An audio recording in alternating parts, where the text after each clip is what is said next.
Newspapers across the country could be thinner or even disappear in the near future as news executives nationwide wrestle with disruptions in paper supplies and new tariffs on newsprint. Tariffs as high as 32% have been placed on imported newsprint from Canadian paper mills as the U.S. Commerce Department and the International Trade Commission investigate complaints of unfair trade practices leveled against Canadian suppliers by a Washington state-based paper company. Tariffs have driven up the cost of newsprint, a commodity that already has seen prices increase over the years because of high demand and low supply. Newsprint is generally the second highest cost for newspapers after payroll.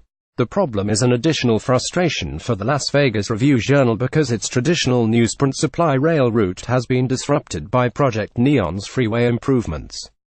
Ensuring we have an adequate supply of newsprint is a day-to-day proposition.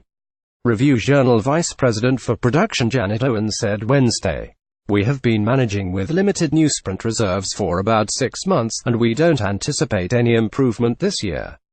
The Review-Journal is doing everything possible to secure newsprint deliveries." Newsprint surcharges in northern Nevada. The 65 commercial printing accounts of Pressworks Inc. in Carson City received an email from General Manager Chris Johnston on Wednesday announcing they would be assessed a newsprint surcharge on their orders because of the tariffs. The surcharges vary depending on the size of the jobs, but Johnston said his company believes the pass-through costs are the fairest way to address the increase. "They didn't budget for this price increase, and it's affecting everybody," Johnston said. He said he has seen fluctuations in the newsprint supply chain because orders for paper that once took 2 to 3 weeks now take 4 to 6 weeks to fulfill because of increased demand. Some of his colleagues, he said, are buying paper from American producers to dodge the tariff charges despite higher domestic prices resulting from high demand. Rural newspaper crisis. Paul Boyle, Senior Vice President of Public Policy for the News Media Alliance, an Arlington, Virginia-based trade association representing about 2,000 newspapers in the United States and Canada, said the disruption is having a devastating impact on newspapers across the country, including some in rural areas that are on the verge of ceasing publication. Boyle said the Commerce Department is scheduled to conclude its investigation and make a determination on tariffs by August. Meanwhile, the International Trade Commission is expected to conduct a hearing July 17 and issue its findings in September, Boyle said. Countervailing and anti-dumping duties have been used and enforced by the government to protect U.S. industries and U.S. jobs, but with this petition for tariffs on newsprint, it's actually going to have the opposite impact. Boyle said, "Newspapers are facing considerable headwinds.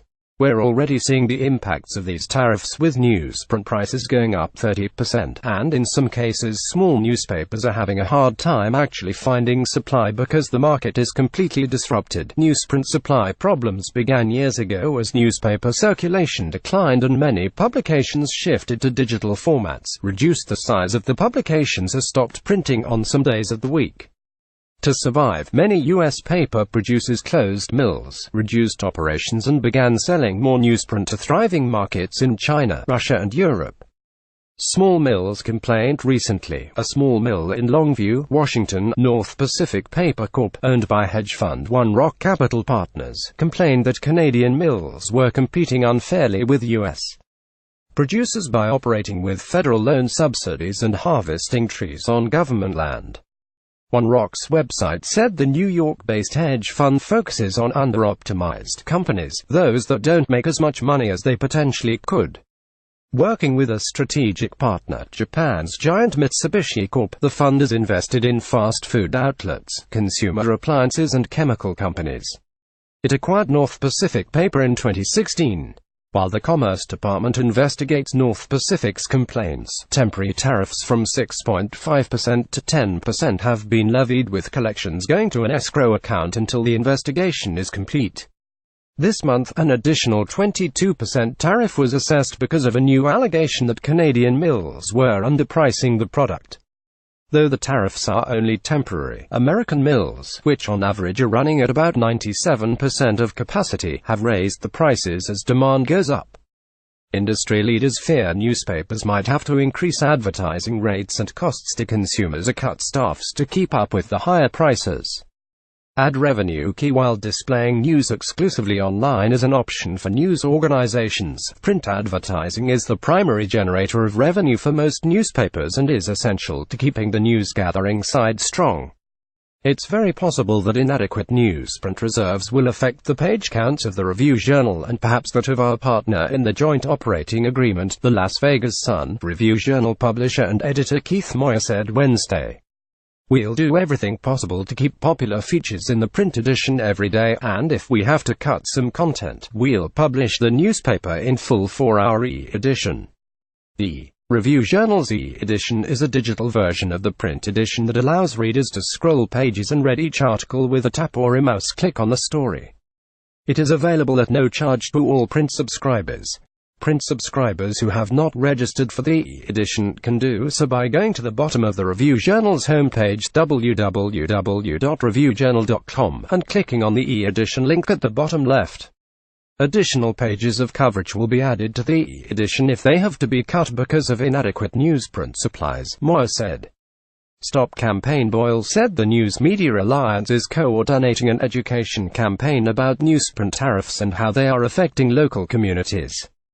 The organization is encouraging the public to contact representatives in Congress through its new website, stopnewsprinttariffs.org. The organization's Stop campaign for Stop Tariffs on printers and publishers says tariffs threaten an estimated 600,000 jobs across the U.S. printing and publishing industry. Contact Richard and Velata at velata@reviewjournal.com at 702-477-3893. Follow at Rick Velata on Twitter.